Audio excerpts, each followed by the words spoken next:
12 तो आखिरी कहानी आपके गद्य खंड में है दूसरा देवदास, और इसके प्रश्न उत्तर मैं आपको कराने जा रही हूँ। पहला प्रश्न है कि पाठ के आधार पर हर की पौड़ी, हरिद्वार, गंगा जी के घाट पर होने वाली जो गंगा जी की आरती है उसका भावपूर्ण वर्णन आपको अपने शब्दों में करना है। और ये इम्पॉर्टेंट में भी है क्योंकि ये पूछा जाता है, इसलिए मैं टिक भी कर दे रही हूँ। तो इसमें वैसे तो बहुत से पॉइंट्स दिए हैं, मुख्यत रूप से आप 4 से 5 पॉइंट को याद रखिएगा। लिखने की कोशिश 5 तक कीजिएगा, ना हो तो 4 तो आपको लिखने ही लिखने हैं, ये याद रखिएगा, ठीक है। तो हर की पौड़ी की शाम बहुत अलग रंग की होती है। शाम 5 बजे ही फूलों के दोनों की कीमत दुगनी हो जाती है। गंगा सभा के स्वयं सेवक खाकी वर्दी में मुस्तैदी से घूमते हैं, पेट्रोलिंग करते हैं। सभी को शांत होकर बैठने के लिए कहा जाता है। कुछ भक्त ने स्पेशल आरती बोल रखी है। स्पेशल यानी कि 101 या 151 रुपए वाली आरती, मतलब ये दक्षिणा दिया जाएगा पंडितों को आरती करने के लिए। पीतल की नीलांजलि में सहस्त्र बत्तियां घी में भिगोकर रखी हुई हैं। बत्तियां घी में भिगोकर रखी हुई है कि कभी भी आरती शुरू हो जाएगी। इधर भी आपको कुछ इंपॉर्टेंट्स दिए हुए हैं, यहाँ पे से आप चुन लीजिएगा। मैं टिक कर दूंगी, जो बहुत इंपॉर्टेंट होंगे इसमें आप उन्हीं को याद कीजिएगा। सबने देसी घी के डिब्बे अपनी ईमानदारी की प्रतीक स्वरूप सजा रखे हैं। सभी ने देसी घी के डिब्बे, मतलब मिठाई। आरती की से पूर्व स्नान होता है। स्नान के पश्चात पंडित चंदन व सिंदूर का तिलक करते हैं। यकाएक सहस्त्र दीप जल उठते हैं। पंडित अपने आसन से उठ खड़े होते हैं, हाथ में अंगोछा लपेट कर 5 मंजली नीलांजलि पकड़ते हैं। यह आरती आपने टीवी वगैरह में देखी भी होगी। शुरू हो जाती है आरती। पहले पुजारियों के भर्राए गले से स्वर उठता है, जय गंगे माता, जो कोई तुमको ध्याता सारे सुख पाता, जय गंगे माता। फिर घंटे घड़ियाल बजते हैं। मनौतियों के जलते हुए दिए लेकर फूलों की छोटी छोटी कश्तियाँ जो है वो गंगे जी के लहरों पर इठलाती हुई आगे बढ़ती हैं। पुजारियों का स्वर थकने लगता है तो लता मंगेशकर की सुरीली आवाज़ लाउड स्पीकर के साथ सहयोग करने लगती है। ओम जय जगदीश हरे और हर की पौड़ी गुंजायमान हो जाती है। पूरे वातावरण में अगरबत्ती व चंदन की दिव्य सुगंध होती है। आरती के बाद बारी आती है संकल्प की। भक्त आरती लेते हैं, चढ़ावा चढ़ाते हैं। आरती के ये क्षण अत्यंत भव्य और दिव्य लगते हैं। पंडित जी प्रसन्न होकर भगवान के गले से माला उतार कर यजमान को देते हैं और ढेर सारा प्रसाद भी देते हैं। तो इनमें से कुछ इम्पॉर्टेंट वाक्य हैं, तो आप उसको ज़रूर करिएगा। 9 बहुत इम्पॉर्टेंट है। इसके बाद 10 यहाँ तक आप कर लीजिएगा। 4 मैंने आपको उधर से बोले हैं और ये 9 और 10 भी बहुत इंपॉर्टेंट है, ये दोनों को ज़रूर कर लीजिएगा। अगला प्रश्न है, गंगा पुत्र के लिए गंगा मैया ही जीविका और जीवन है। मैंने टिक कर रखा है, ये भी इम्पॉर्टेंट है। इस कथन के आधार पर गंगा पुत्रों का जीवन परिवेश की चर्चा कीजिए। गंगा पुत्र यानी गंगा जी के ऊपर आश्रित जो पुत्र यानी जो लड़के हैं जो गंगा जी पर निर्भर करते हैं उसे गंगा पुत्र कहा जाता है, जिनका जीवन गंगा जी के घाट से चलता है। गंगापुत्र शाम के समय या सुबह आरती के समय जब गंगा के बीच खड़े होकर आरती की फूलों वाली कश्तियाँ में से चढ़ावे के पैसे छांट कर उठा लेते हैं और वही खुले पैसे अपनी पत्नियां और बहनों को देते हैं। वे कुशा घाट पर यात्रियों को 1 रुपये के 80 पैसे देकर शेष 20 पैसे अपने पास रखती हैं, तभी उनका जीवन चलता है और इन्हीं पैसों से वो अपनी जीविका यानी अपना जीवन चलाते हैं। यही उनके अर्निंग्स है, यही उनका काम है और इसीलिए वो गंगा पुत्र मतलब गंगा जी पर निर्भर होते हैं और वो गंगा पुत्र कहलाते हैं। अगला प्रश्न है, पुजारी ने लड़की के हम को युगल अर्थ में लेकर क्या आशीर्वाद दिया है। पुजारी द्वारा आशीर्वाद को देने के बाद लड़के और लड़की के व्यवहार में क्या अटपटापन हुआ।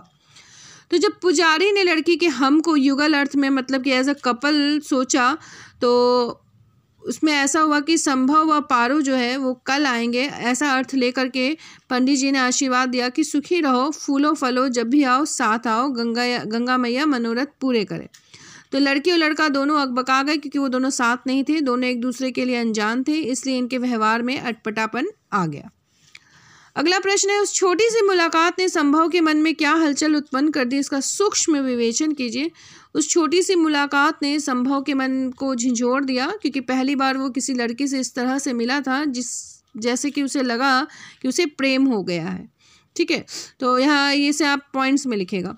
संभव का मन बेचैन रहने लगा, वह उसका पीछा करता है परंतु वह उसे नहीं मिलती। अगले दिन के लिए वह पंडित जी से कहकर गई थी कि वो वहाँ आएगी। संभव ने अगले दिन समय से पूर्व वहाँ हर की पौड़ी पर जाने का निश्चय कर लिया कि लड़की के पहुँचने से पहले वो वहाँ पहुँचा होगा और लड़की का इंतज़ार करेगा ताकि वो उसे मिल सके, देख सके, उससे बात कर सके। सारी रात उसने करवटें बदली और काटी। वो उसके बारे में ही सोचता रहा, सुबह होने का इंतज़ार करता रहा। न जाने किस स्मृति में, याद में, उस लड़की की याद में वो खोया हुआ था। जीवन में इस प्रकार किसी लड़की से अकेले में पहली बार वह कुछ समय के लिए मिला था और इतना भाव विभोर हो गया। पुनः मिलने को बहुत उत्सुक भी हो गया, बेचैन भी हो गया। अगले दिन मिलने के लिए वो रात भर सो भी ना सका। तो ये कुछ बदलाव थे, ऐसे हलचल थे जो संभव के मन में उत्पन्न हो गए थे उस लड़की से मिलने के बाद। मनसा देवी जाने के लिए केबल कार में बैठे हुए, केबल कार ट्रॉली को बोलते हैं जिसमें लोग बैठकर पहाड़ों की ऊंचाई को चढ़ जाते हैं। बैठे हुए संभव के मन में जो कल्पनाएं उठ रही थी उनका वर्णन कीजिए। मनसा देवी जाने के लिए जब संभव केबल कार, मनसा देवी वहाँ हरिद्वार में जाने के लिए केबल कार यानी कि ट्रॉली चलती है जो काफ़ी ऊपर पहाड़ है, रास्ता नहीं है, वहाँ ट्रॉली से ही जाया जा सकता है। तो उसके मन में निम्नलिखित कल्पना उठ रही थी। उसे गुलाबी के बिना कोई रंग नहीं सुहा रहा था क्योंकि वो गुलाबी जो है लड़की ने कपड़े पहन रखे थे, इसीलिए वो गुलाबी रंग के ऊपर फिदा हो गया, मतलब उसे पसंद आ गया वो गुलाबी रंग। उसने नवविवाहित दंपत्ति को चढ़ावे की बड़ी थैली लिए बैठे हुए देखा तो उसका मन भी अनायास उस नव यौवना की तरफ गया जिसे उसने कल देखा था और उसे अपने भविष्य को लेकर सोचने लगा। जब उसने न्यूली मैरिड कपल को देखा तो उसे उस लड़की की याद आ गई और वो सोचने लगा जब मेरी उससे शादी होगी तो मैं भी उसके साथ इसी तरह से केबल कार में बैठ करके मनसा जी के दर्शन करने जाऊँगा। तो यहाँ संभव को प्रेम हो चुका था और इसके बाद वो शादी के सपने भी सजाने लगा। संभव की कल्पना में केवल वही नवयुवती थी, उसका सौंदर्य था जिसे उसने कल देखा। पहली बार उसने सुंदर लड़की देखी थी और उसके बाद वो कल्पना में बह गया और उससे वो प्रेम कर बैठा। अगला प्रश्न है पारो बुआ। पारो बुआ इनका नाम है। उसे भी मनोकामना का पीला लाल धागा और उसमें पड़ी गिठान का मधुर स्मरण हो आया। कथन के आधार पर कहानी का संकेतपूर्ण आशय बताइए। तो पारो जब मन्नू से उसके दोस्त का नाम पूछती है तो मन्नू पारो को बताता है कि पारो बुआ इनका नाम है। नाम तो उसे पता नहीं था उस बच्चे को। अभी वह कहता है कि संभव स्वयं अपना नाम बताकर वाक्य को पूरा कर देता कि मेरा नाम संभव है। संभव ने जरा मनसा देवी के मंदिर में प्रवेश किया तो सभी लोग अपनी अपनी मनोकामना पूर्ति का जो धागा बांध रहे थे, लाल पीला धागा बांध रहे थे। तो संभव ने भी वहाँ पे धागा लेकर गिठान बांधी थी और बांधते समय उसने पारो के बारे में सोचा था कि कितना अच्छा हो यदि प्रभु तो मुझे पारो से मिला दे। तो उसने जल्दी से लाल पीला धागा बांधा और कहा कि भगवान बहुत अच्छा होता कि वो लड़की मुझसे मिल लेती, मेरी मुलाकात उस लड़की से फिर से हो जाती। अभी कुछ ही क्षण तो बीते थे, भगवान ने उसकी सुन ली। इतनी शीघ्र पारो के दर्शन भी हो गए। जैसा उसने चाहा उसे प्राप्त हुआ, जो सोचा वही हुआ।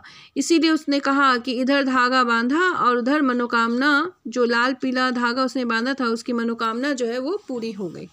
ठीक है।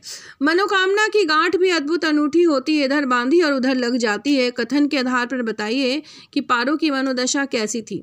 तो पारो भी मन ही मन संभव से प्रेम करती है और उसके लिए उसने भी मनोकामना की गांठ बांधी थी। और जब उसकी मुलाकात होती है संभव से तो सोचने लगती है कि इधर मैंने गांठ बांधी और उधर मुलाकात हो गई मेरी उससे। मनसा देवी मंदिर में ऐसी मान्यता है कि मनोकामना अवश्य पूरी होती है। पारो भी मन ही मन यह कामना करते हुए गांठ बांधती है कि भगवान मुझे संभव से मिला दो।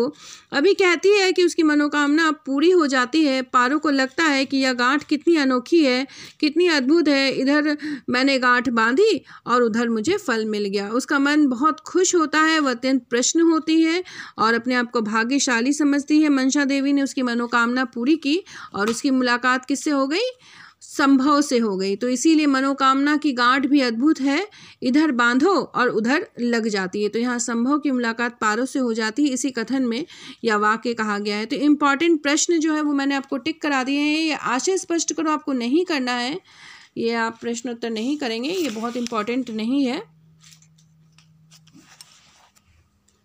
नवा प्रश्न देखिए, दूसरा देवदास कहानी के शीर्षक की जो सार्थकता है उसको स्पष्ट करना है।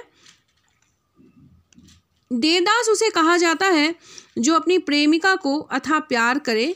यही दशा संभव की थी और कहानी का शीर्षक प्रतीकात्मक है। प्रतीक में देवदास को रखकर यह कहानी लिखी गई है और ये काफ़ी उचित भी है। हे ईश्वर, उसने कब सोचा था मनोकामना का मौन उद्गार इतनी शीघ्र शुभ परिणाम दिखाएगा।